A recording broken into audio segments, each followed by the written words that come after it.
I'm going to show you guys a way to cheese the Fire Giant in Elden Ring. This will work on patch 1.03 and, I don't know, hopefully after. If not, then I'll try to find a new way. But there used to be one where you could make him drop off a ledge and he would die. Apparently that's been patched. I couldn't get it to work. So I found a different way for us to cheese the Fire Giant. What you're going to need for this is a bow and or a crossbow and or a jar cannon and a bunch of different types of ammo. Or you could try to use, there's certain things you can do to cheese to try to make arrows do weird things and stuff. But the main, basic, simple way is get different types of arrows. So I'm going to go to the Isolated Merchant Shack and stock up on poison arrows. Poison arrows are always a good backbone of arrows. But the way we're going to do this, we'll actually be able to do damage with our bow. So, you know, even normal arrow damage will add up. And if you have it leveled up, it'll help a lot. So make sure that you have at least 99 serpent arrows. There's a trick we could pull where you might want 100, like 200, but I don't think you'll need them because we can just get so many different types of arrows instead. So make sure you have 99 arrows, 99 bolts, 99 serpent arrows. You can go down to the nomadic merchant.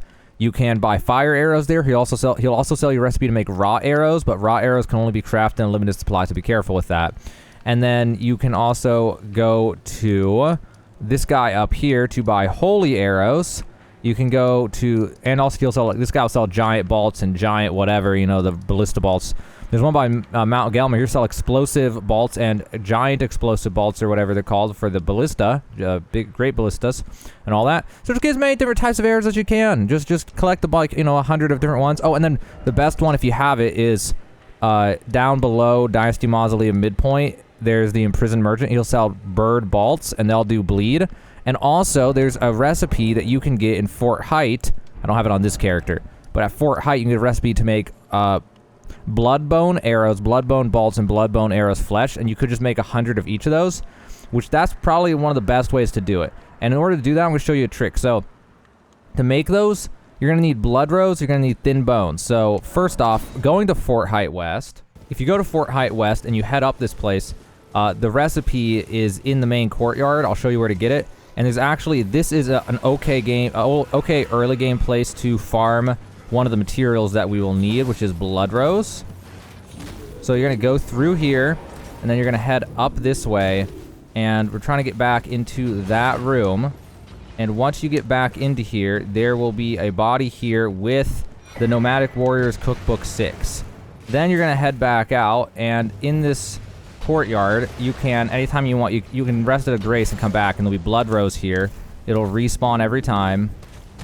And then there's blood rose there, and there's blood rose right there. And then also, if you want to farm a little bit more, you can head out this way, and there's one behind the fort that you can grab as well. And then when you're done, you can fast travel back to the Grace. So go here, grab that, and then fast travel back to the Grace while I'm still in combat, but gonna run away and then fast travel to the Grace to Fort Height West and just kind of go back and grab those blood rose again. You're gonna do that to farm the blood rose. And then for the thin beast bones, if you haven't already done it, you go to War Master's Shack over here in Limgrave, and there's a boss that can spawn here instead of the normal enemy that's here. And what you can do to make the boss spawn, because right now there's just gonna be that guy, is you go to the Grace and you change it to nighttime. Oh, that was noon. You change it to nighttime.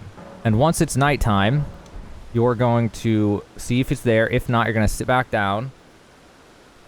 And then you're going to pass time again. Whoops, not that. You're going to pass time again. I don't know why the game just threw me out of that. We're going to pass time again to nightfall again. And it'll make it do a full 24-hour cycle. And you're just going to keep doing that. And then you're going to get out and you're going to go over and check to see if the boss is there or not. And then you're just going to keep doing this until it spawns. Okay, you may have to also exhaust all his dialogue options before doing it. I had not done that on this character. I did that, and then I did this 1 or 2 times, and now he's gone. And when I go in here, it will do this instead. It'll spawn this guy, which now you have to find a way with your setup to beat this guy without dying, hopefully, which I may just die here. Okay, so after I defeat that guy, he will drop an item called the Bone Peddler's Bell Bearing. So now you're going to take this to the Twin Maiden Husk at the Table of Lost Grace. So now when you go here, you can offer a bell bearing. You'll offer that bell bearing. Now you can just purchase thin beast bones. They're kind of expensive, though, if you do want to purchase them instead of farming them. If you want to farm them, there's a bunch of different places you can go, though, instead of buying them. And one that I like is Egg Heel Lake South.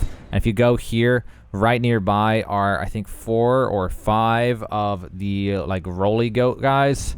So you can go over to these guys, and then you can jump off your horse and use some kind of weapon like the Sword of Night and Flame or something. Or you can use the Ice Rend Hatchet or whatever, and kill 3 of them, 4 of them, 5 of them, however many, and then fast travel back to the Grace, which will reset them, and just do this as many times as you need to get as many thin bones as you want. So now that I'm done with all of that, I can make 100 of these, so just 10 will be enough, and 10 will be 100 because it makes them in batches of 10. And then you do the same thing for the blood bolts. And now you have so many bleed arrows that if you also go and get the bird bolts from the Dynasty Mausoleum, you'll have so many. You don't even need this, honestly. This just make it go faster. As long as you have enough arrows and bolts and great bolts and ballistas and things, it'll be easy. Let's go ahead and move to the Fire Giant. And there's actually one more prep that I highly recommend doing. It's getting the Serpent Bow in the Abandoned Cave over in Caelid. You can go down into here, and then if you go deep into this cave, not very deep at all actually, but if you go deep into this cave, then you can get a Serpent Bow, which makes your poison arrows poison much faster. So you're going to go down this way, past the summoning pool thing. That's when you know you're near. Then you're going to go down here, and there's the rot stuff that explodes in an enemy. And I really don't care because I need a reset after this. Grab that Serpent Bow and then die on purpose in my case. I just want to get out of this place now. I thought we were done with prep, but there's one more prep. I am right here by gate front. You go up and around and then come back around to the south. I know the map's not here, but on this character, but you go around this way. And you can go into the towers. And you want to go into this tower. And then there's a chest right here. And you're going to open it. And inside of it is a talisman called Arrow's Reach Talisman, which I highly recommend for this. It makes it so much more reasonable to do what we're about to do. That's the end of the prep, though. Let's go to the Fire Giant. Now that we're finally done with all that prep, there's a little bit more prep to do. We're here at the Fire Giant, but now we have to actually prep to kill him with the stuff we got. So put on the Serpent Bow, put on a crossbow, both in your right hand, and I highly recommend putting a shield in your left hand that does 100% physical damage negation, just in case you need it, because he has this one cheating-ass attack that does, like, super through space and time dimensions, crazy snow. It's insane. Also put on the Arrow's Reach Talisman. It'll help a lot. And then one more prep that we've got to do. So in my case, I like doing this over here. And there's a lot of different places we can do what we're going to be doing. But I'm going to do it over here because it's where I don't know, it's just what I like to do it. I've tried both sides. I've tried putting them in different places. And I just like putting them over here. It's a pretty reliable spot that I have over here. So we're going to head to the east. We're going to run around this giant, try not to wake him up. And there's something we're going to have to do 2 times maybe, or 3. I'm just going to overkill it, and if I die on accident, it's going to suck real bad to get more arrows.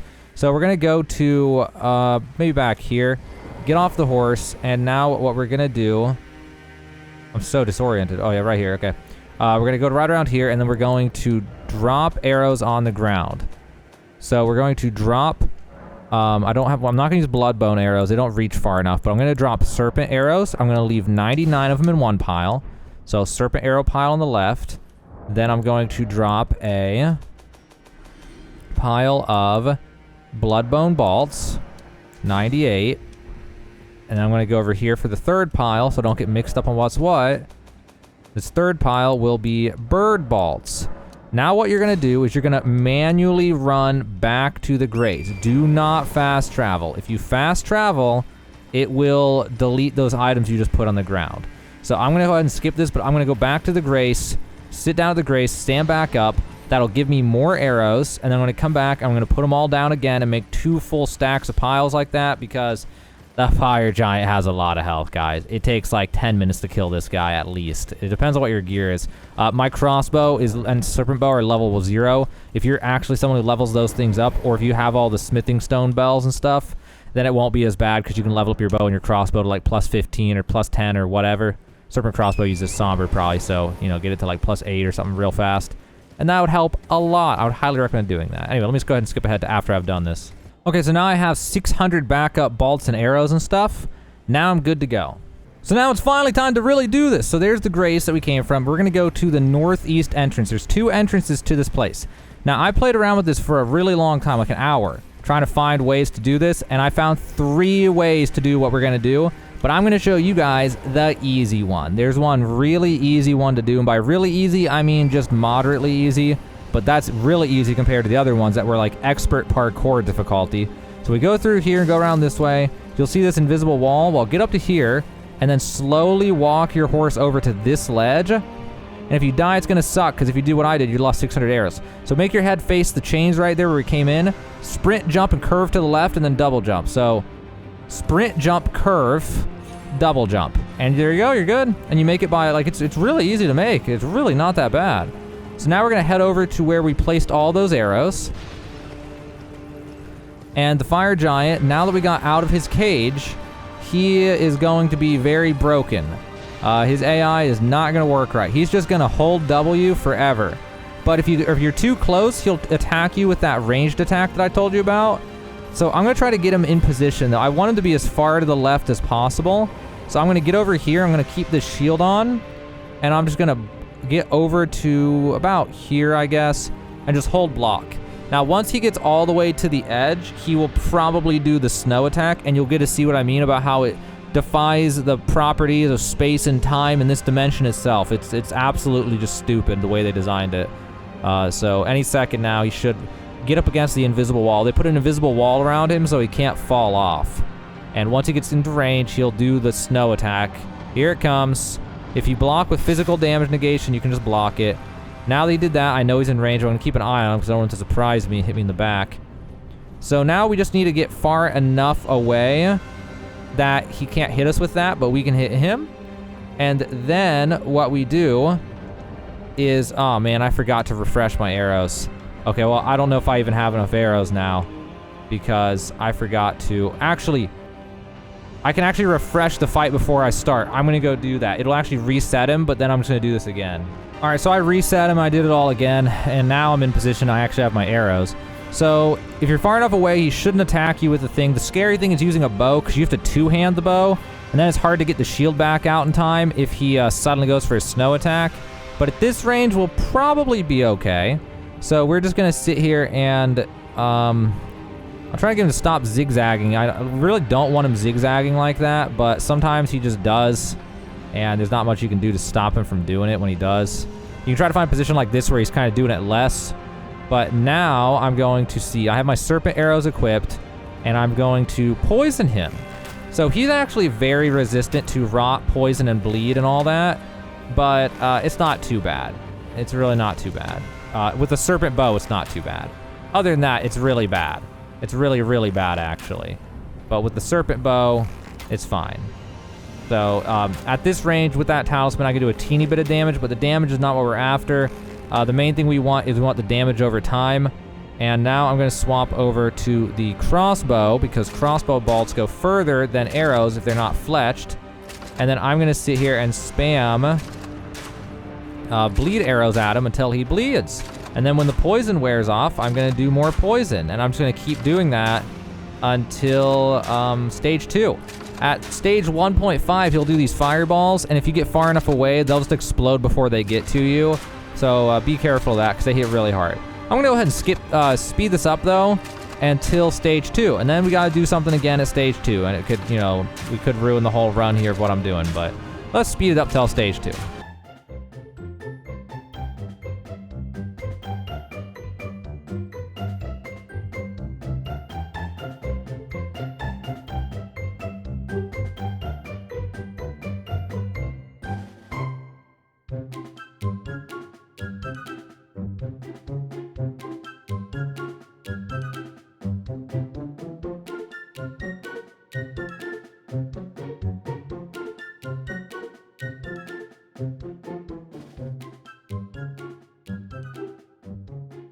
All right, here's stage 2. That took quite some time. And now, this is really scary because I have to do the jump again. And if I miss it, I just lost all that time and all those arrows. So, immediately gonna just hightail it the hell out of here. We're just gonna run straight back to the entrance we came from the first time. And now we're gonna go over here, and if you miss this jump, you're gonna feel really, really bad. Really, really, really bad. So let's hope I don't miss it, because I'm going to feel really, really bad. Get over to here. All right, now let's hope I don't throw something else in this, but you should be all, you know, home free from here. So now what we do is we go over to the same place. Let's make sure we're still in render range.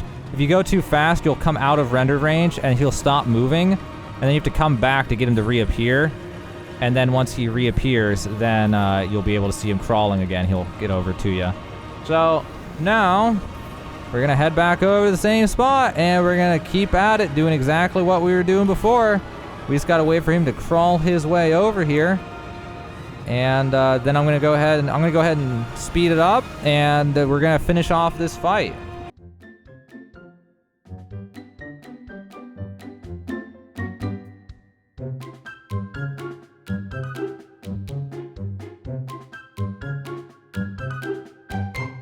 Well, he should be dead anytime now once I get one more bleed. One thing I noticed is that on stage 2, his bleed, poison, rot, all that resistance, it resets. Like, if you didn't know, enemies gain scaling resistance as you bleed them and stuff, so every time it's harder and harder.